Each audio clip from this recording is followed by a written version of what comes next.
آج ہم صحیح بخاری کی حدیث نمبر 3 کو آپ کے سامنے بیان کریں گے۔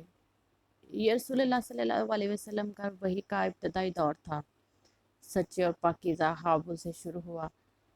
آپ صلی اللہ علیہ وسلم خواب میں جو کچھ دیکھتے وہ صبح کی روشنی میں صحیح اور سچا ثابت ہوتا۔ پھر من جانب قدرت آپ صلی اللہ علیہ وسلم تنہائی پسند ہو گئے اور آپ نے غار حرا میں خلوت نشینی اختیار فرمائی اور کئی دن اور رات وہاں مسلسل عبادت اور یاد الہی ذکر و فکر کے مشغول رہتے۔ جب تک گھر آنے کو دل نہ چاہتا تو شاہ ہمراہ لیے ہوئے وہاں رہتے۔ تو شاہ ختم ہو جاتا تو اپنی اہلیہ محترمہ حضرت خدیجہ رضی اللہ تعالیٰ عنہ کے پاس تشریف لاتے اور کچھ تو شاہ ہمراہ لے کر پھر وہاں جا کر خلوت گزار ہو جاتے۔ یہی طریقہ جاری رہا یہاں تک کہ آپ صلی اللہ علیہ وسلم پر حق منکشف ہو گیا اور آپ غار حرا میں قیام پذیر تھے کہ اچانک حضرت جبرائیل علیہ السلام حضور کریم صلی اللہ علیہ وآلہ وسلم کے پاس حاضر ہوئے اور کہنے لگے، اے محمد صلی اللہ علیہ وسلم پڑھو۔ آپ صلی اللہ علیہ وسلم فرمایا، میں نے کہا کہ میں پڑھا ہوا نہیں ہوں، پڑھنا نہیں جانتا۔ آپ فرماتے ہیں کہ فرشتے نے مجھے پکڑ کر اتنے زور سے بھینچا کہ میری طاقت جواب دے گی، مجھے چھوڑ کر کہا پڑھو۔ میں نے پھر وہی جواب دیا کہ میں پڑھا ہوا نہیں ہوں۔ اس فرشتے نے مجھ کو نہایت ہی زور سے بھینچا اور مجھ کو سخت تکلیف محسوس ہوئی۔ پھر اس نے کہا پڑھو۔ میں نے کہا میں پڑھا ہوا نہیں ہوں۔ فرشتے نے تیسری مرتبہ مجھ کو پکڑا اور تیسری مرتبہ پھر مجھ کو بھینچا، پھر چھوڑ دیا اور کہنے لگا پڑھو اپنے رب کے نام سے جس نے تمہیں پیدا کیا اور انسان کو خون کی پھٹکی سے پیدا کیا، اور پڑھو اپنے رب کا اپنا رب بہت ہی مہربان کرنے والا ہے۔ بس یہی آیتیں آپ صلی اللہ علیہ وسلم کو جبرائیل سے سن کر اس حال میں غار حرا سے واپس ہوئے اور آپ صلی اللہ علیہ وسلم کا دل اس انوکھے واقعے سے کانپ رہا تھا۔ آپ حضرت خدیجہ کے پاس تشریف لائے اور فرمایا کہ مجھے کمبل اڑا دو۔ لوگوں نے آپ کو کمبل اڑایا۔ جب آپ کا ڈر جاتا رہا تو آپ صلی اللہ علیہ وسلم نے اپنی زوجہ محترمہ خدیجہ کو سارا واقعہ تفصیل کے ساتھ سنایا اور فرمایا کہ مجھے اپنی جان کا خوف ہو گیا ہے۔ آپ کی اہلیہ محترمہ خدیجہ نے آپ کی ڈارس بندائی اور کہا کہ آپ کا خیال کیا سلم کا خیال صبح پس یہی ہے، اللہ کی قسم آپ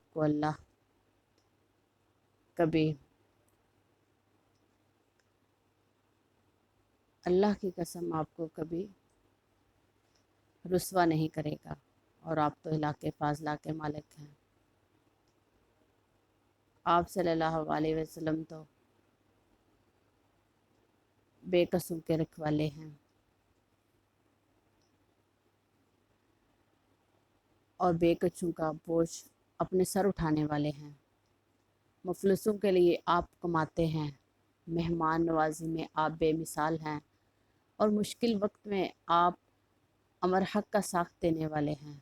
ایسے اوصاف حسنہ والا انسان جو بے وقت ذلت و خواری کی موت نہیں پا سکتا۔